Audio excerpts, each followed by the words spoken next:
Hai guys, welcome to Daily Screen. Proses pengadilan dari Jonathan Majors bersama dengan mantan kekasihnya resmi berakhir di 18 Desember kemarin dan diputuskan bahwa Jonathan Majors bersalah atas kasus pelecehan dan juga penyerangan terhadap mantan kekasihnya yaitu Grace Jabari. Oh my god. Setelah sebelumnya kita sangat optimis dengan beberapa pemaparan dari pengacara dari Jonathan Majors yang memberikan beberapa bukti dan kita yakin bahwa Jonathan Majors tidak bersalah dan sebenarnya itu yang kita pengen untuk kelanjutan dari Kang Dynasty, untuk kelanjutan dari Multiverse Saga. Ternyata Jonathan Majors di sini ditetapkan bersalah. Meskipun memang Jonathan Majors akhirnya memberikan keterangan bahwa dia akan memulihkan nama baiknya seutuhnya dan akan mengajukan banding, tapi Marvel Studios keburu memberikan keputusan untuk memecat aktor satu ini. Jadi sekarang resmi Jonathan Majors tidak akan memerankan Kang, varian Kang, Nathaniel Richard, Iron Lad. No, nggak ada lagi Jonathan Majors di MCU, bahkan lingkup Disney. Karena memang gue dengar bahwa ada 2 film terbaru dari Jonathan Majors yang terafiliasi dengan Disney itu akhirnya digagalkan, diturunkan. Kabarnya bahkan filmnya udah jadi, ini pun akhirnya harus diturunkan, dibuat ulang tanpa adanya Jonathan Majors. Oh my god, gue pusing. Gimana Marvel gitu?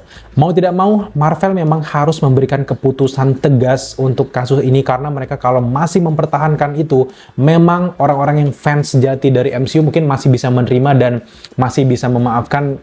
Bisa jadi ini mungkin urusan keluarga mereka, urusan pacar, tapi untuk reguler, apalagi di luaran sana, hukum sosial itu sangat besar. Lihat yang terjadi dengan film The Flash, lihat dengan yang terjadi dengan film-film yang para aktornya itu mengalami beberapa masalah, termasuk juga dengan Aquaman yang akan rilis besok.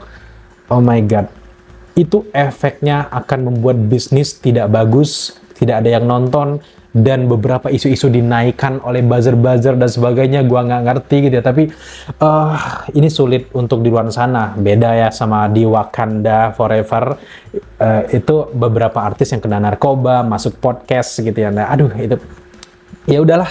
Tapi intinya adalah keputusan Marvel sangat tepat untuk memecat ini demi keberlangsungan dari bisnis mereka. Memang sangat berat. Kalau teman-teman gue lihat di Instagram ataupun di Twitter banyak yang bilang di recast gampang toh, di recast nggak segampang itu Bang Jali. Karena memang di sini dari wajah, aura, keotentikannya, apalagi sekarang development karakter dari Jonathan Majors sebagai Kang itu lagi naik-naiknya setelah Loki season kedua. Kalau digantikan itu butuh aktor yang benar-benar bisa dimaklumi dan bisa yang lebih besar auranya daripada Jonathan Majors, dan itu pun agak aneh gitu ya. Untuk merecast karakter Kang dari Jonathan Majors ke artis lain itu sebenarnya udah nggak asing lagi di MCU dan itu mungkin aja gitu. Sempat terjadi juga di MCU di awal-awal. Salah satunya terjadi di film The Incredible Hulk dan juga film Iron Man yang pertama, itu kan awal pembentukan dari MCU. Kan ada karakter dari James Rhodes, itu kan awalnya diperankan oleh Terrence Howard. Marvel, Kevin Feige ini menawarkan kepada Terrence Howard itu mau nggak jadi James Rhodes lagi gitu ya. Akhirnya dengan memang masalah keuangan dari Marvel pada kala itu, Terrence Howard ini nggak cocok nih, bayaran gue nggak segini, dikasih 1.000 tapi Terrence-nya mau 2.000 mungkin kayak gitu ya. Intinya adalah Marvel pada saat itu memang terhalang dengan dana yang akhirnya digantikanlah dengan Don Cheadle sebagai ya James Rhodes yang kita lihat sekarang gitu. Termasuk juga dengan Edward Norton sebagai Bruce Banner, itu juga nggak cocok secara kreatif dengan tim dari Marvel Studios yang akhirnya Bruce Banner versi MCU digantikan oleh Mark Ruffalo. Awalnya keputusan recast ini juga cukup aneh buat kita. Loh, kok Norton nggak jadi Bruce Banner, kok malah Mark Ruffalo? Nggak cocok banget gitu. Awalnya gue inget banget dulu, tapi ternyata sampai sekarang bisa-bisa aja tuh ya. Nah, apakah konsep seperti itu, konsep recast masih tetap bisa diterapkan di era sekarang dengan bener-bener aura dari Jonathan Majors yang sangat cocok dengan Kang? Apakah bisa? Bisa aja, tapi aneh banget gitu. Tiba-tiba wajah Dwayne Johnson, The Rock gitu jadi Kang, kan aneh banget gitu ya. Wajah dari ini ya, si naturalisasi yang lagi buat masalah gitu di Tangerang gitu, siapa gue lupa, tiba-tiba jadi Kang gitu kan. Wah, gawat juga. Jadi keputusan recast itu menurut gue agak kurang masuk akal, apalagi sempat gue dengar bahwa Jonathan Majors sempat menandatangani kontrak bahwa yang memerankan karakter Kang di MCU itu harus wajah dia gitu. Entah apakah kontrak ini bisa dilanggar, mungkin ada catatan tertentu bahwa apabila nanti buat masalah bisa aja kontrak ini nggak berlaku lagi, mungkin bisa. Tapi dengan langkah Marvel yang udah kelihatan sih dari awal-awal sebelum Loki season kedua, justru langkah Marvel untuk mewanti-wanti kasus Jonathan Majors itu udah kelihatan, di mana mereka mulai mengubah judul dari Avengers Kang Dynasty dirubah menjadi Avengers 5 gitu aja, nggak ada judul apa-apa. Itu adalah menurut gue sebuah langkah mereka udah mewanti-wanti. Kevin Feige nggak mungkin diem aja gitu ya dengan masalah-masalah ini, apalagi Jonathan Majors ini mulai sembarangan aja di tingkah lakunya, sedangkan untuk memerankan karakter superhero lu tuh harus berbudi pekerti baik di dalam film ataupun di luar film. Jangan lu jahat di dalam film, lu bawa-bawa di luar film, itu susah banget gitu ya. Memang pertengkaran soal pacar, keluarga itu hal biasa gitu, tapi kalau udah dibawa ke ranah hukum, publik tahu, jadi konsumsi publik, itu jadi susah, kita nggak bisa ngomong lagi gitu ya.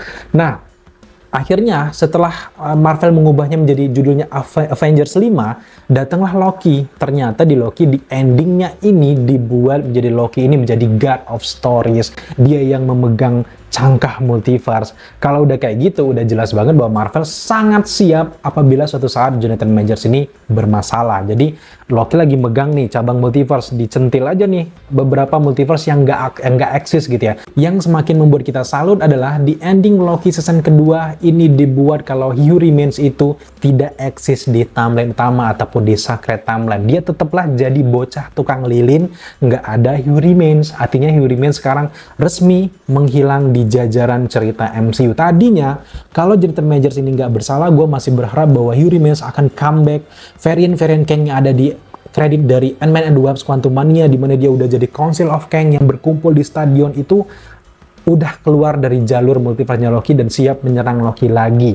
Tapi kalau kenyataannya Jonathan Majors bersalah, akhirnya itu semua nggak dipakai dan eksistensinya hilang. Ternyata di suatu momen nanti akan ada villain di atas semua varian dari Kang ini yang menjadi cikal bakal lahirnya Kang, yang menjadi cikal bakal Nathaniel Richards ini menemukan mesin waktu. Siapa lagi kalau bukan Dr. Doom? Yap, karena memang di dalam komik sendiri awal dari Nathaniel Richards ini kan berasal dari masa depan yang jauh, di mana dia menemukan mesin waktu yang bisa kembali ke masa lalu, era sekarang ataupun masa depan. Dipakailah oleh Nathaniel Richards ini pergi ke Mesir kuno. Kemudian dia menyamar menjadi Raja Firaun dan diberi nama dengan Ramatat di sana. Dari sanalah akhirnya variant Kang ini mulai berkembang. Ada yang dari cabang multiverse ini, ada yang dari sini. Akhirnya mereka berkumpul, akhirnya saling menyerang sendiri dan berkuasa dan memainkan waktu seperti anak kecil. Jadi yang pengen kita sampaikan ke kalian adalah jangan-jangan semua ini adalah rencana dari Dr. Doom, membiarkan Nathaniel Richards ini menemukan mesin waktunya, kemudian dia pergi ke masa lalu, mengacaukan multiverse, membuat banyak varian.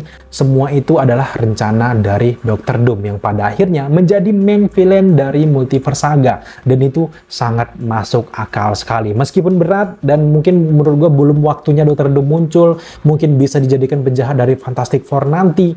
Tapi ya mau buat apa lagi gitu. Karena memang udah kepalang tanggung, Jonathan Majors udah bersalah. Kalau request gue jujur nggak setuju ya. Siapa sih yang bisa menggantikan Kang gitu? Karena memang di Loki season kedua, eksistensi dari He Who Remains sudah dihilangkan. Bahkan di detik-detik akhir Loki season kedua, kita sempat melihat pembicaraan antara B-15 dengan Mobius, di mana Mobius mengatakan, nih ada sempat terlihat lagi varian dari He Who Remains, tapi sempat udah dikalahkan sama Ant-Man, udah dikalahkan sama Avengers di sana. Artinya, bisa saja dibuat itu adalah varian terakhir dari He Who Remains yang pernah muncul, sedangkan yang lainnya sudah tidak pernah eksis lagi.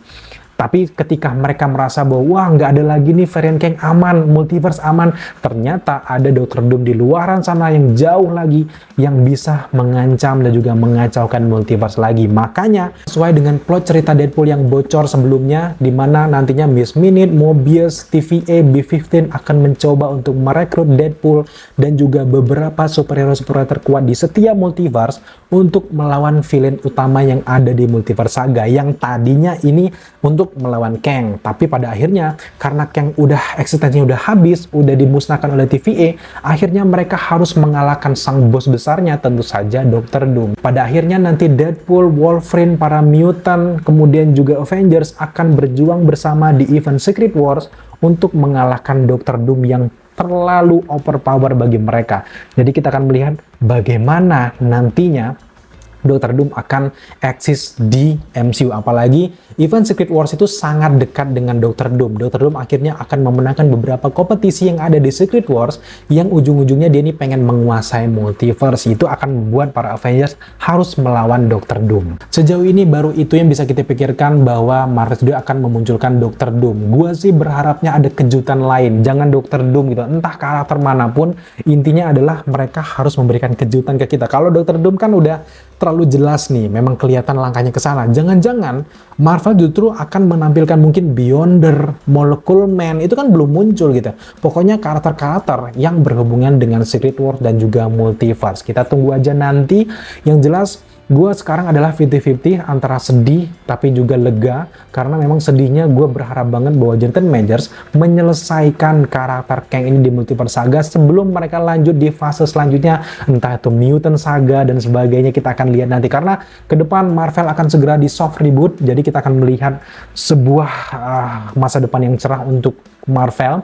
Dan gue berharap banget bahwa sebenarnya Jonathan Majors masih lanjut, tapi ya kayak gini. Tapi di satu sisi gue lega banget karena akhirnya Marvel memberikan keputusan tegas untuk memecat Jonathan Majors. Karena ini bisnis, lagi-lagi bisnis, sama kayak kita membuat sebuah usaha, ujung-ujungnya kan butuh penjualan. Kalau orang udah ilfil, apalagi dengan superhero fatigue sekarang, orang-orang udah mulai jenuh lah dengan superhero, itu butuh sesuatu hal yang bersih, dan MCU harus mengembalikan era emasnya seperti di masa-masa Avengers Endgame. So, sejauh ini bagaimana pendapat kalian terkait dengan Jonathan Majors ini? Apa langkah selanjutnya menurut kalian? Apakah Marvel harus merecast, atau harus mengganti dengan Dr. Doom, atau mungkin menambahkan karakter kejutan yang belum terpikirkan oleh fans? Silahkan tambahkan pendapat kalian, karena gue pengen banget lihat pendapat kalian. Siapa tahu ke depan gue akan buat konten-konten yang berkaitan dengan komentar kalian di kolom komentar di bawah. Thank you buat teman-teman sudah mengikuti update terkait dengan kasus Jonathan Majors dari video awal, kedua, dan sekarang akhirnya kita mengakhiri update ini dengan Jonathan Majors dipecat dari MCU.